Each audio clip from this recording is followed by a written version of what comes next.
Hello everyone, how you going? Welcome to What's So Great About the Great Lakes. Now I've seen them on a map, they're massive bodies of water, but maybe there's something extra special about them that I just don't know, so here we go. What's so great about the Great Lakes? They're known as America's inland seas. The North American Great Lakes, Huron, Ontario, Michigan, Erie, and Superior are so massive that they border 8 states and contain 23 quadrillion liters of water.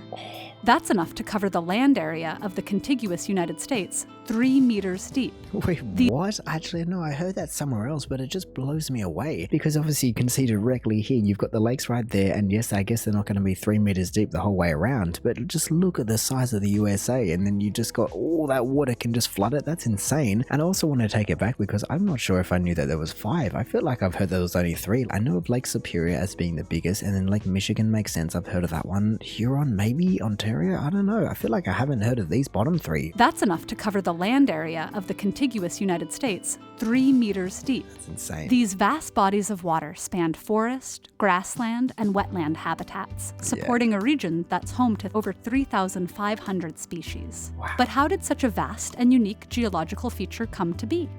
The story begins near the end of the last ice age, over 10,000 years ago.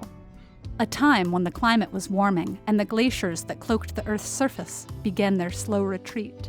These immense ice sheets carved out a series of basins. Oh, of course. Similar to when we watched So Special About the Bay of Fundy, where it was just this massive, massive ice sheet just sat there and just compacted the Earth all the way down. And I can only imagine this is probably a similar thing, but maybe the ice sheets or the glaciers just carved their way into these lakes. These immense ice sheets carved out a series of basins. Those basins filled with water as the ice began to melt, creating the world's largest area of freshwater lakes. Wow. Over time, channels developed between these basins, and water began to flow in an ongoing exchange that persists to this day. Oh yeah, of course they weren't always just connected. That makes so much more sense. I was going, hang on a second, where do these lakes and rivers and connections come from? And especially because you've got all the falls, and there's so many different interconnected water systems, but no, just I guess over the time they just eroded their own way. Once you have that much water pooling in one area, it just wants to go somewhere. And then I can only imagine that these guys end up just feeding all of Lake Michigan. No, what is it called? The river. Is it Michigan River? No, actually it's a Mississippi River, but then you got Lake Michigan. That's why I'm getting confused. But no, so you just got these massive bodies of water that I can only imagine are fed by all of Canada's just kind of mountainous areas, where I can only imagine that one side of the mountain falls down into the Bay of, the Hudson Bay, not the Bay of Fundy, and then the other side just goes down into these massive Great Lakes. In fact, today, the interconnected Great Lakes contain almost 20% of the world's supply of fresh surface water. Wow. The water's journey begins in the far north of Lake Superior, which is the deepest, coldest, and clearest of the lakes, containing half the system's water. Oh, whoa, I knew it was big, but I didn't realize it was that superior. If you take it back, you certainly wouldn't think that one lake, I mean, that's not really the best perspective, whereas the other ones. Here we go, yeah, no, you certainly wouldn't think that just Lake Superior contains half, but hey, I guess when volume's concerned, you just have to consider the third dimension, and so if it is that much deeper than the others, then I guess that's where it makes up all its ground on the others. Man, just like, how's there half the water in that one compared to these other 4? Lake Superior sinks to depths of 406 meters, creating a unique and diverse ecosystem that includes more than 80 fish species. Oh, wow, I was about to say, what the hell, 80? But no, that's a little bit more than 80 fish in our screen. I want to go back, average temp 4 degrees Celsius as an average temperature. No wonder they said it was the coldest, because that is chilly. It's almost, I mean, I can only imagine it probably does freeze over during the winter. And surface area, 31,000 square miles. I wish they put that in square kilometers as well, because that would be what, like 50,000 square kilometers? Oh no, probably more. But I guess the main metric that we do need to look at here is just that 406 meter depth. No wonder it can just cover all the United States in 3 meters, because when you just squish all that up, man, it's honestly just an immense amount of water. These 2 lakes are technically one. To the west lies Lake Michigan, the 3rd largest of the lakes by surface area. Water slowly moves through its cul-de-sac shape and encounters the world's largest freshwater dunes, many wildlife species, and unique fossilized coral. To the east is Lake Huron. It's sparsely populated but heavily forested, including 7,000-year-old petrified trees. Damn, what the hell? I almost want to look this up now. Here we go. I just had to search that up because that sounds insane that they can have kind of mummified trees. There is Petrified Forest in 40 feet of water in Lake Huron, about 2 miles off the current shore near Lexington. Some of the trees have been carbon dated to indicate they're 7,000 years old. The age of the trees means the shores of the Great Lakes were radically different than what they were today. Let me just see, is there anything that kind of resembles what it is? No, I don't know. They just kind of look like mangroves. Maybe this one is what they're talking about, but geez, no, that just sounds insane. And then I also want to go over to Lake Michigan because we don't want to skip out on one of these massive lakes. It's the third biggest by surface area, but it said it was a cul-de-sac, which is a little bit confusing to me because doesn't it flow down the Mississippi River, which would mean that it does have an out, but maybe there's just way too much water coming from Lake Superior to ever go down that, so it just kind of hits this and funnels itself back up into Huron. And really, there is no way that these three things are the only things that are special about these lakes. I'm sure there are just thousands and thousands of, well, I guess like she said, there was over 80 fish species just in Lake Superior, and so yeah, just each one is going to have its own massive environmental ecosystem. Below them, water continues to flow southeastwards, from Lake Huron into Lake Erie. This lake's status as the warmest and shallowest of the five has ensured an abundance of animal life, including millions of migrating birds. Whoa, at a balmy temperature of 11.3 degrees on average. I mean, I wonder if that's a surface temp or if that's the average temp. Like if you go down, I don't know how deep it is, but let's say 100 meters in comparison to 400. But if you go down 100 meters, is it still 11 degrees? Because I feel like the deeper you go, you're going to be getting colder and colder. And maybe that's why Lake Superior is just so much colder than the others, because it is so much deeper. Finally, the water reaches its last stop by dramatically plunging more than 50 meters down the thundering Niagara Falls into Lake Ontario, the smallest lake by surface area. Wait, hang on. I don't even know if I've ever made that connection before. I always thought that it was kind of the last stop after all the lakes, not that there's a lake that it plunges into. I mean, it is just an immense amount of water, and maybe that's where I'm getting confused with the cul-de-sac shape, even though she said it's a cul-de-sac shape and not a cul-de-sac entirely in terms of there's nowhere to go. But maybe that's where I'm getting confused. Maybe the Mississippi River doesn't spawn from Lake Michigan. It actually spawns from Lake, well, I guess Erie or Ontario instead. Oh no, look, because it's over here. Wait, it forks. I'm trying to see. I need to get rid of the labels, for goodness sake. It must just kind of weave its way through up to Lake Superior instead. Wait, what's over here then? If I turn the labels back on, oh wait, hang on, there's two entirely separate rivers there. Oh wait, it's also a border, but anyway, that's an entirely different story. Ohio River and the Mississippi River. Okay, no wonder I'm getting confused. There were just too many different things going on. Look at all those cities, that's just ridiculous. Some of this well-traveled water enters the St. Lawrence River, eventually reaching the Atlantic Ocean. In addition to being a natural wonder, the perpetually flowing Great Lakes bring us multiple benefits. They provide natural water filtration, flood control, and nutrient cycling. The Great Lakes also provide drinking water for upward of 40 million people and 212 billion liters a day for the industries and farms that line their banks. Wait, I need to listen to that number again. I think she just said 212 billion liters. And 212 billion liters a day for the industries and farms that line their banks.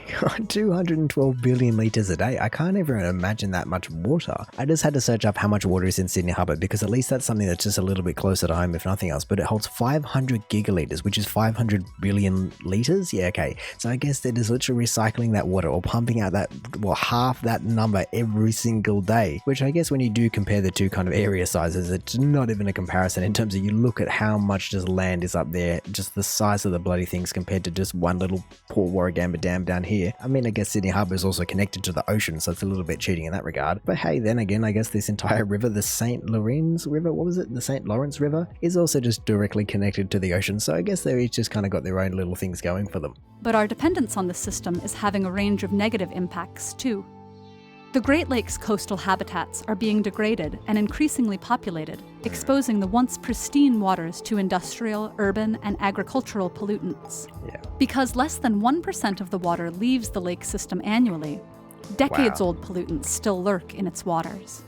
Humans have all... Hang on, so I can only imagine you got, well, I mean, it's not really any better when you have today's chemicals going in there, but yeah, I guess we've certainly tried to phase out some things, and even is the fact that less than 1% of the system's water leaves every year, but then it has or releases 212 billion liters a day, as you were just getting into the trillions and trillions of liters a year, and that is still just less than 1%. I mean, I guess she said at the start it was just a hell of a big number. Where is it? I think she said 23 quadrillion liters, and so I guess that certainly makes sense how you can have trillions being less than 1%. Decades-old pollutants still lurk in its waters. Humans have also inadvertently introduced more than 100 non-native and invasive species into the lakes, such as zebra and quagga mussels, and sea lampreys that have decimated some indigenous fish populations. On a larger scale, climate change is causing the waters to warm, thus reducing water levels and changing the distribution of aquatic life. Wait, how is it reducing water levels? I would have thought that, actually I don't know what I would have thought, but it's just caught me off guard a little bit. I can't say that I've ever heard of any of these guys though. The mussels are decimating things? I mean, I guess if they're just starving all the waters of their nutrients, then I guess I can understand how it would drive some other species out, but I certainly would never have thought to put mussels as one of the apex dominating species in the entire lakes. And then this other guy, which looks like a complete alien right there. I don't know what's going on there with that eel. It kind of looks like it wants to come and suck all the brains out of your ear, but man, I can understand how these species, just once they're in there, they're just impossible to get out. Luckily, in recent years, governments have started to recognize the immense value of this natural resource. Wow. Partnerships between the United States and Canada are underway to reduce pollution, protect coastal habitats, and halt the spread of invasive species. Wow. Protecting something as massive as the Great Lakes system will require the collaboration of many organizations, but the effort is critical if we can preserve the wonder of this flowing inland sea.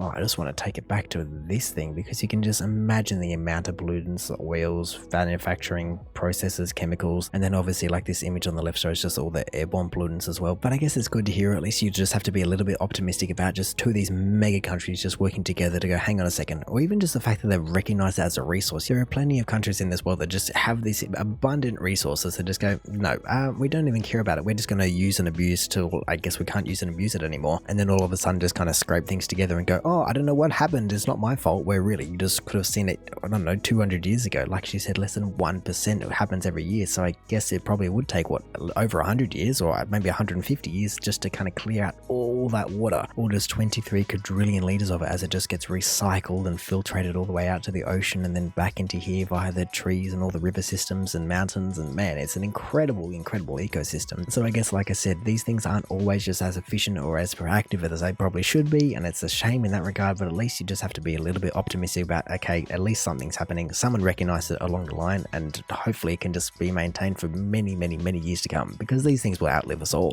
But no, that was an incredible video that was quite eye-opening. I never really knew about all the different metrics. I mean, I guess I knew that there were massive things, like I said, what, 23 quadrillion liters? Quadrillion liters of water. Like I said, you really can't just picture how much water that is, and then of course all of that water flows into the ocean, which is just an entirely different league in its own. But I guess they do try and do things like this where you go, all of that water could just cover all of the US, just flood the entire thing up to 3 meters. Like you go, wow, that's a lot of land that is just going to be all of a sudden underwater. So I guess when you hear things like that, you truly start to understand the meaning. Or when you hear that we are a water world, you know, yes, we're covered in 60-70% water, our bodies are made of 70% water, all of these different metrics. But then you go, hang on a second, those 5 little lakes in the grand scheme of the world can cover all of the USA. That's just, man, there's a hell of a lot of water on this planet, and it needs to be preserved because, well, it said that it had, what, 20% of all the world's fresh water? Almost 20% of the world's supply, and it doesn't just suddenly just purify itself, as we heard in this entire video, that it's already quite contaminated, or from 200 years ago it's still contaminated. So it just really takes us an entirely different shift in mindset to be, hang on a second, we don't want to be dealing with these problems in 200 years still, so let's just try and make some efforts to, I guess, just, I wouldn't say eradicate, but just, as you said, slow some things,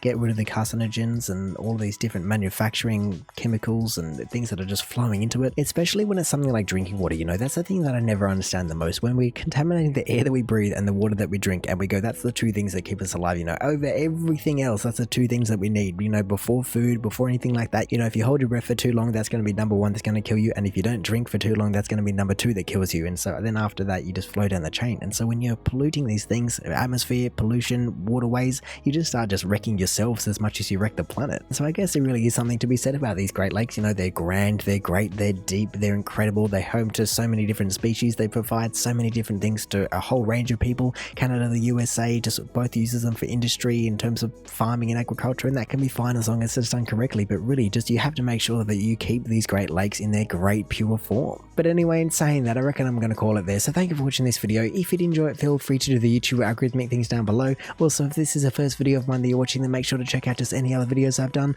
Also, make sure to go check out the original video down in the description below, or hey, maybe even just want to consider subscribing so that you don't miss none of one of these in the future. But all in all, have a good one and see ya.